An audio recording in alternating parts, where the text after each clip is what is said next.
Salut les créatifs, ici Nocturne, bienvenue dans cette nouvelle vidéo, on est au jour 3 de mon projet de la création d'un manga de A à Z. Dans cette vidéo, j'ai voulu faire quelque chose d'un peu moins théorique, on va s'attaquer à beaucoup plus de pratique aujourd'hui, et surtout je vais diviser cette vidéo en deux parties. La première partie va concerner les personnes qui n'ont pas forcément d'idées de manga ou de roman ou d'histoire de dessin animé, et qui aimeraient pourtant en créer un. Voilà.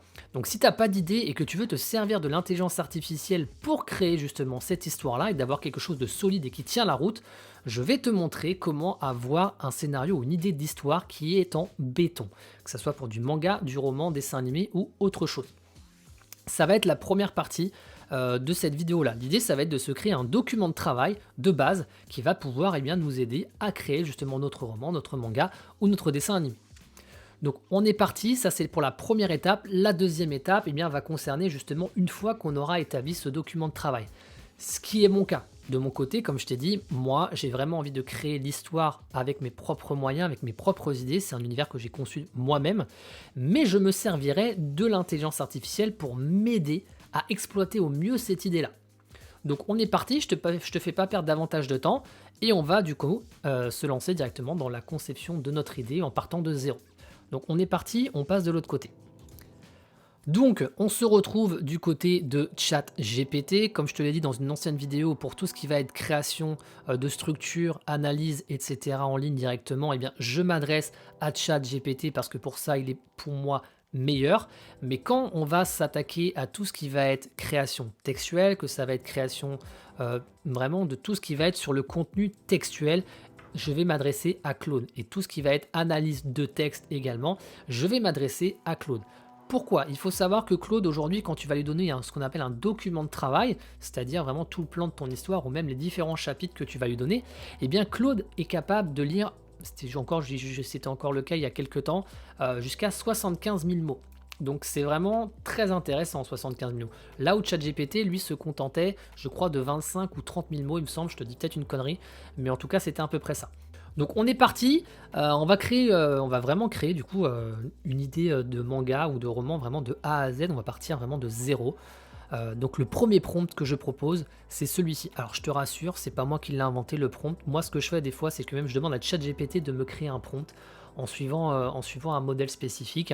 J'en parlerai peut-être dans une prochaine vidéo. Et encore celui-ci, c'est même pas un prompt que j'ai fait avec ce prompt là. C'est un prompt que j'ai trouvé sur un tuto qu'un mec avait fait sur YouTube pour justement créer des idées de scénario, etc. Je l'ai adapté pour le manga, tu peux l'adapter pour le roman, il n'y a aucun problème. Donc l'idée c'est de le contextualiser comme je te l'ai déjà dit, de lui donner son expertise. Donc là je lui ai dit agis comme un expert en littérature contemporaine et en édition de manga shonen à succès. Tu as un PhD en manga comparé de l'université de Yale et un MBA en édition de l'université de Columbia. Tu as travaillé pendant plus de 20 ans dans l'industrie de l'édition de manga, tu peux même placer un éditeur de manga qui te plaît, et tu as contribué à la publication de plusieurs best-sellers manga internationaux, donc je ne sais pas si on appelle ça des best-sellers en manga, mais moi du coup je l'ai noté comme ça. Tu es reconnu pour ta capacité à identifier les tendances manga émergentes, à transformer des idées de manga prometteuses en succès commerciaux. Donc vraiment là le gars, on lui dit, t'es là pour nous aider à créer un truc du tonnerre. Tu as aidé à vendre plus de 50 millions d'exemplaires de manga dans le monde entier et tes conseils sont souvent sollicités par les plus grands éditeurs. Donc ça fait un petit peu rêver, mais plus tu vas le contextualiser, le donner comme expertise, vraiment quelque chose de précis, plus il va être meilleur. Après, comme je te dis, ChatGPT, lui, il n'est pas non plus hyper fort dans la contextualisation, même si forcément ça doit s'intégrer dans son code. C'est juste que lui, il va pas se mettre en posture, quoi. Ta mission est donc de générer 10 idées de manga qui plairont au public cible de manga shonen. Je t'arrête un instant. Donc quand tu me tapes public cible, toi de ton côté, ça, tu peux le changer en fonction de ta catégorie. Moi j'ai mis manga shonen, toi c'est peut-être manga autre chose. Tu sais bien qu'il y a plusieurs catégories de manga. Donc tu peux changer ta catégorie de manga. Ensuite, en fonction de ton roman, si toi tu veux écrire un roman, pareil, au public cible, par exemple jeune adulte. Tu vois, moi typiquement je mets toujours jeune adulte ici, par exemple. Et qui aborde les thèmes populaires là j'ai mis des mangas shonen pour vraiment rester dans un cocon très global. Très souvent c'est action, aventure sur les mangas shonen, etc. Donc je suis vraiment resté sur des structures très, très généralistes, sur les thématiques très généralistes. Toi tu vas peut-être lui dire, sur la thématique par exemple du voyage dans le temps, ou sur la thématique des vampires et des loups-garous. Tu lui donnes tes thématiques que tu souhaites aborder dans un manga ou dans un roman. Voilà. Parce que tu n'as peut-être pas des idées vraiment très précises de l'histoire que tu veux faire, mais tu as peut-être des idées d'éléments que tu veux dans ton histoire. Auquel cas, je t'encourage à noter ici. Donc bref, je lui dis les différentes étapes qu'il doit réaliser, faire une recherche sur le web pour analyser les tendances actuelles, identifier les thèmes populaires et émergents, proposer des idées originales et captivantes qui combinent ces tendances, utiliser ta connaissance approfondie des structures narratives, fournir des descriptions claires. Nan, nan. Je te laisserai prendre le temps de lire le prompt si tu veux. Pour pas trop perdre de temps, on va passer au résultat. Donc au départ, Stockard, il avait commencé à me parler en anglais, donc je l'ai recalé un petit peu. Je lui ai demandé, tu peux mettre ça en français. Alors, il en a trouvé 10 idées, hein, comme on lui a demandé. Le changeur de fantômes, inspiration, l'attrait pour des héros moralement complexes et des thèmes plus sombres.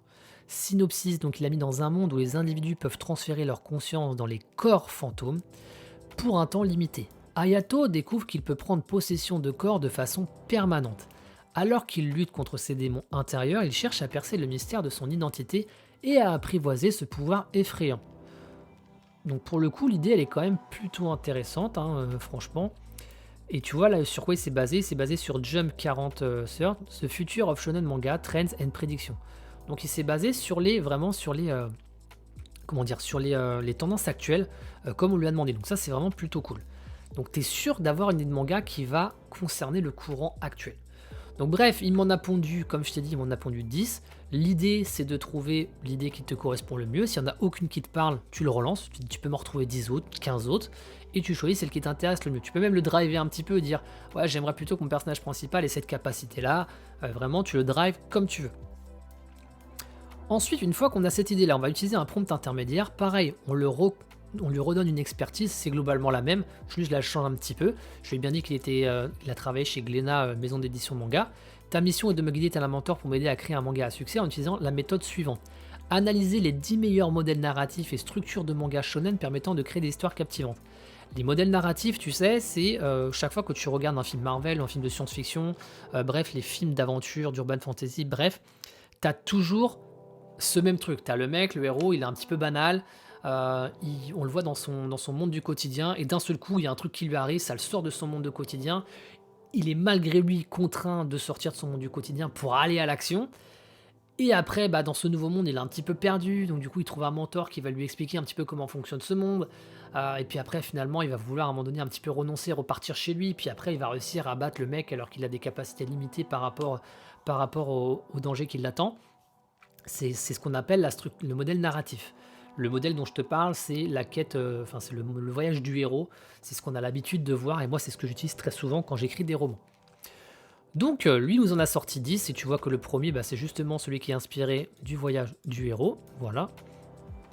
Modèle de rivalité, modèle de la formation d'une équipe, et en fonction des modèles narratifs qu'il te propose, il te dit quel genre est associé, quelle émotion est suscitée. Donc, en fonction de ce que toi tu recherches, en fonction de ton genre que tu as associé, peut-être que tu vas prendre plutôt celui-ci, plutôt celui-là, quelle émotion tu veux susciter, etc. Mais bon, moi j'ai pas envie de te laisser un petit peu dans la merde, j'ai quand même envie de te donner les moyens de trouver celui qui est le plus approprié pour ton idée de roman. Donc on bascule sur le prompt suivant, et là je lui dis aide-moi à choisir le modèle le plus adapté à mon idée de manga. En l'occurrence, ici tu dis donc voici mon idée de manga, tu lui ressors le synopsis de l'histoire qui t'intéresse le plus. Moi j'ai pris la première, celui de l'échangeur de fantômes. Tac, dans un monde où les individus peuvent transférer d'un. Tu peux croiser des modèles si nécessaire. Je lui demande en gros quel modèle serait le plus approprié pour mon idée, et je lui dis tu peux très bien croiser différents modèles, c'est-à-dire tu fais un mélange des deux, par exemple de celui-ci et de celui-ci. Tu peux croiser d'un. L'idée c'est de faire en sorte que mon manga soit attractif, divertissant et un succès international. Propose-moi 5 options. Donc il est parti, option 1, croisement entre le modèle de la descente aux enfers et la rédemption, modèle de la destinée tragique, modèle de la rivalité avec des éléments de rédemption, le modèle de la quête avec des éléments de descente aux enfers, et il t'explique un petit peu à chaque fois quel est l'impact émotionnel, la descente progressive dans l'inconnu, quel est le délire, etc., la raison du choix. Donc vraiment là il te propose plein de choses qui sont hyper intéressantes. Moi pour le coup je vais partir sur celui-ci. Pourquoi? Parce que le voyage du héros, c'est celui que je maîtrise le mieux, dont je connais les codes. Donc voilà, je préfère toujours partir sur celui-ci. Et des éléments de la descente aux enfers qui peuvent être intéressants, parce que sur la descente aux enfers, tu vois que c'est souvent pour Dark Fantasy Horror. Là, en l'occurrence, la possibilité de se transférer dans un corps fantôme, c'est pas non plus le truc le plus joyeux du monde, qui permet de susciter un petit peu d'angoisse, de suspense, de fascination pour le sacrifice. C'est pas le truc le plus ouf, mais c'est pour ça qu'on est vraiment sur un hybride, hein. Je me verrais pas mettre ce truc-là complètement, moi c'est pas du tout ma cam. Mais en tout cas, voilà, on fait un mélange des deux. C'est vraiment pour l'exemple. Donc je lui donne tout simplement le prochain prompt. Je choisis ce modèle, donc je lui donne l'option 4, le modèle de la quête avec des éléments de descente aux enfers. Propose-moi un synopsis détaillé qui tienne le lecteur en haleine jusqu'à la fin. Donc là, ça va être de pondre tout simplement notre base de travail, à savoir notre synopsis complet de notre histoire. Donc les ombres d'Ayato, donc là il m'a pondu vraiment tout un synopsis jusque là. Donc je le lis pas, ça sert à rien, l'idée c'est vraiment que tu vois un petit peu comment ça fonctionne. Si le synopsis te convient pas, tu peux lui demander de t'en réécrire un autre, tu peux lui demander de changer certaines choses. Mais en tout cas, voilà, en général, il va vraiment te proposer quelque chose de très cohérent et de plutôt propre, que ce soit encore une fois pour du roman, pour du dessin animé ou pour du manga. Tu as quelque chose de très très clean à cet endroit-là. Ensuite, la dernière étape, ça va être de créer un plan détaillé à partir de ce synopsis-là. Ce qu'il faut comprendre, c'est que forcément, quand tu crées une histoire, tu as plusieurs étapes, tu as plusieurs checkpoints, donc plusieurs chapitres, si on peut dire. En général, tu as le monde du quotidien, après tu as l'appel de l'aventure, tu as la rencontre avec le mentor, compréhension des bases du nouveau monde, bref. Donc là, je vais demander, en utilisant ce synopsis-là, écris-moi un plan détaillé en 12 étapes basé sur la structure proposée. Donc, il est parti, il m'a créé un premier truc, une introduction au monde des corps de fantômes, première possession permanente et conséquences, l'appel à l'aventure le gardien de l'éther, plongée dans le royaume éthéré, première rencontre avec une dame errante, épreuve de la tentation, début d'un. Bref, il m'a présenté 12 étapes. Encore une fois, si ça te convient pas, tu le relances.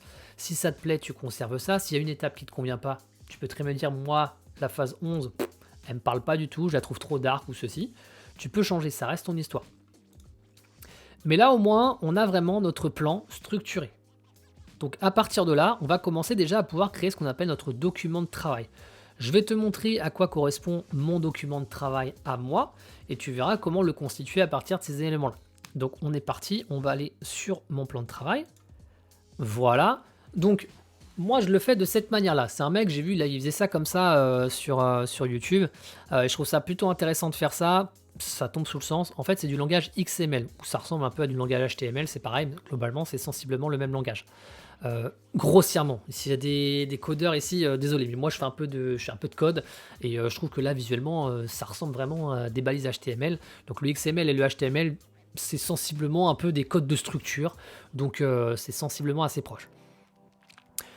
Pourquoi j'utilise le langage XML ou HTML, peu importe, pour mon document de travail? Il faut savoir que quand tu vas le donner à l'IA, l'IA, ça reste un bot, ça reste un truc informatique, ce qui fait que lui, il est programmé avec de l'informatique, enfin avec du langage informatique, donc il est plus sensible à reconnaître ces codes-là.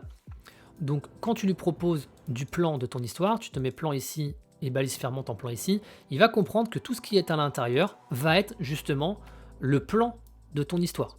Ensuite, quand tu vas parler des personnages, tu le mets entre balises personnelles, il va comprendre que cette section-là concerne les personnages. On fait ça pourquoi? Parce que quand notre document de travail va commencer à être hyper long, il va pas pouvoir lire l'ensemble des éléments pour comprendre ce dont tu parles. Quand tu vas lui dire, moi, dans la section plan, par exemple, la section plan, dis-moi, aide-moi à créer un pitch pour mon manga, lui, il va aller checker là. Je suis disant, en se basant sur le synopsis, il va aller ici, il voit marqué plan ici, il sait que toutes les informations sont là, il va aller checker le synopsis et il va pouvoir créer le pitch par rapport à ça. Donc c'est important de le structurer, moi je trouve que ça fonctionne mieux comme ça. Donc on est parti. Sur la section plan, moi c'est là où je vais rentrer le pitch de mon manga ou de mon roman, le synopsis de mon manga ou de mon roman, et le plan détaillé, c'est tout simplement ce qu'on vient de créer juste avant. Le plan détaillé, ça va être les 12 étapes. Donc moi je ne l'ai pas encore fait, comme je t'ai dit, j'ai créé moi mon document de travail concernant mon idée à moi, je ne l'ai pas encore confronté à l'intelligence artificielle avec les plans détaillés, etc. Donc je te le montre un petit peu à vide.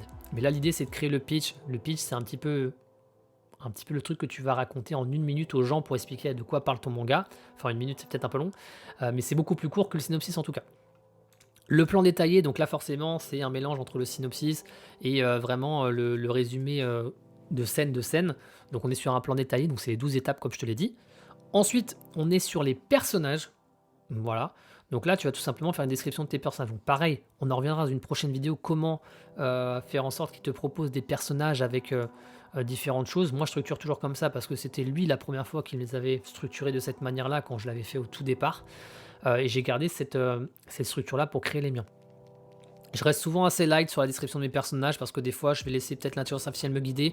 Ou alors, je pars du principe que plus tu vas laisser un personnage assez light, plus tu vas laisser de la place comment dire, au lecteur, si c'est pour du roman ou pour du manga, lui laisser de la place pour l'imagination. Il faut qu'il puisse s'identifier à lui, donc il faut lui laisser un peu de place pour mettre ses éléments à lui sur le personnage. C'est ce qui permet de créer un personnage un petit peu plus attachant et auquel on peut s'identifier.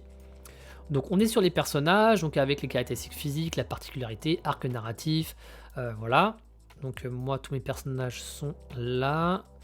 Voilà. Après, ça, c'est pas moi qui le fais. Ça, pour ce coup, je l'ai confronté à l'intelligence artificielle juste pour mes personnages. C'est de créer des dynamiques relationnelles.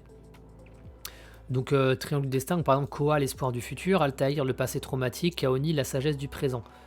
C'est pas forcément des choses qui sont obligatoires. Ça permet d'avoir un petit fil connecteur qui nous permet de nous maintenir un petit peu dans la cohérence de notre histoire et d'avoir une idée sur un petit peu le déroulement de l'histoire. C'est pas le truc le plus comment dire, le plus obligatoire. On a fini les personnages, après on va partir sur tout ce qui concerne l'univers. Donc moi dans mon univers, il y a l'initiation pour devenir un Wakamantis. Donc je lui explique globalement comment on fait pour devenir un Wakamantis. Donc comme tu peux voir, c'est assez long. Ensuite, je lui parle des différents éléments technologiques qui concernent mon histoire, comment est la technologie sur Malaoi. Voilà. Une fois que j'ai terminé, je vais ajouter moi tout ce qui va être le dictionnaire. Je vais ajouter par exemple les différents mots qui ont été inventés dans le cadre de mon histoire, que ce soit par exemple de la langue ou que ce soit des objets ou autres. Je le mets dans le truc dictionnaire. Ensuite, dans le cadre de mon histoire, pareil, il y a une légende sur la naissance des Malaïens. C'est les premières personnes qui ont vécu sur Malaoi, ceux qui ont peuplé entre guillemets Malaoi, sur les Wakamantis. Donc, je lui raconte tout simplement la légende pour qu'il ait de la matière. Hein. Ça, c'est propre à mon histoire. Hein. De ton côté, tu n'as peut-être pas de légende, donc c'est quelque chose qui ne sera pas là. L'idée, c'est de te montrer comment le structurer. Ensuite, on est encore sur l'univers, donc on lui dit comment est constitué l'archipel de Malaoi. Donc voilà la géographie et l'organisation de l'archipel. Hein, Akitai qui est le centre, l'île centrale, Meluatai, Puakeo, Lork, Kuala, Solariai et Terai. Ensuite, on a le système social, comment fonctionnent un petit peu les différentes cultures, etc. L'aspect spirituel, la faune et la flore, donc là c'est des créatures que j'ai inventées. Points géographiques notables, la cascade d'Aquila, la mer des Pléiades, montagne de Terai. Tour de cristal, observatoire de Solari, vallée médicinale, Terai et Akitai. Voilà, après il y a une description détaillée des tours de cristal de Solari qui est un élément un petit peu important. Il y avait plusieurs, il y avait soit la stèle d'Oyama, enfin bref, je te passe les détails. Mais en tout cas, voilà, j'avais envie de faire une description détaillée sur cette tour-là qui est très importante parce qu'elle apporte des côtés. Elle apporte des côtés un petit peu plus. Elle apporte un peu plus de relief sur la mythologie qu'il y a sur Malaoi. Donc voilà, ensuite on raconte encore différentes choses sur la gorge de Kila. Et après, je voulais vraiment prendre le temps de parler un petit peu plus de la faune et de la flore. Donc là, ce sont des créatures que j'ai inventées. Et surtout celle-ci qui a un lien avec l'histoire de Wakamantis, etc. Donc j'ai pris le temps de lui détailler ça. Je lui parle donc des Carnator, des Skunja, des Pralixi, des Pleco, des Néoclides, des Lantiopes, les îles encore une fois, ou juste pour que je récite les îles. Et voilà en gros comment tu constitues ton document de travail. Une fois qu'il est fait, comme je t'avais montré dans la précédente vidéo, on va l'injecter dans Claude, notamment pour lui donner tout simplement ce document de travail. Donc on va rebasculer sur Claude très rapidement pour clôturer cette vidéo. Voilà, donc on se retrouve sur Claude, et comme je te le disais, on le glisse à cet endroit-là. Voilà, donc si jamais tu n'as pas vu ma vidéo précédente sur comment organiser sur quels outils on utilise pour faire notre manga ou notre roman, l'avantage de Claude, c'est qu'aujourd'hui, il a mis en place un système de projet. Donc tu peux lui glisser différents éléments qui concernent ton projet. Donc là, en l'occurrence, on est sur le projet manga Wakamantis. Je lui glisse mon document de travail à cet endroit-là. Tu peux glisser d'autres choses. Si toi, tu fais un roman, tu peux très bien glisser chapitre 1, chapitre 2, chapitre 3, ou alors l'étape 1 qui regroupe 5 chapitres. C'est toi qui vois. Tu peux vraiment lui glisser pas mal de choses. Tu vois, là, je suis qu'à 2%, donc tu peux quand même lui glisser pas mal de choses. Tu peux le donner comme ça, soit tu peux ajouter du contenu directement sous forme de texte. Ça marche aussi. Et ici, comme je t'ai dit, tu peux lui donner des instructions. Donc je te redonne ce qu'on avait dit. Hein. Agis comme une experte en écriture de manga shonen, tu t'appelles Shelley, tu as une maîtrise en scénarisation et création de personnages, tu as coécrit plusieurs mangas à succès. Enfin bref, c'est encore une fois l'expertise, comme je te disais, la mission et la contextualisation.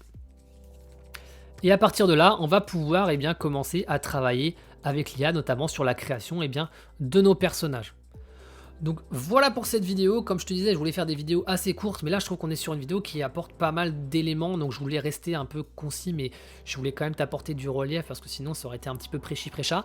Donc voilà, j'espère que cette vidéo t'a plu. En tout cas, n'hésite pas encore une fois à me dire dans les commentaires, hein. Je sais que c'est mes premières vidéos, donc bon, quand tu vois 2 abonnés, tu vois 3 vues, ça te donne pas envie de commenter, mais vraiment ça m'intéresse d'avoir ton avis sur la manière dont on constitue un petit peu notre processus, en tout cas cette aventure de création de manga. Dis-moi dans les commentaires ce que t'en penses.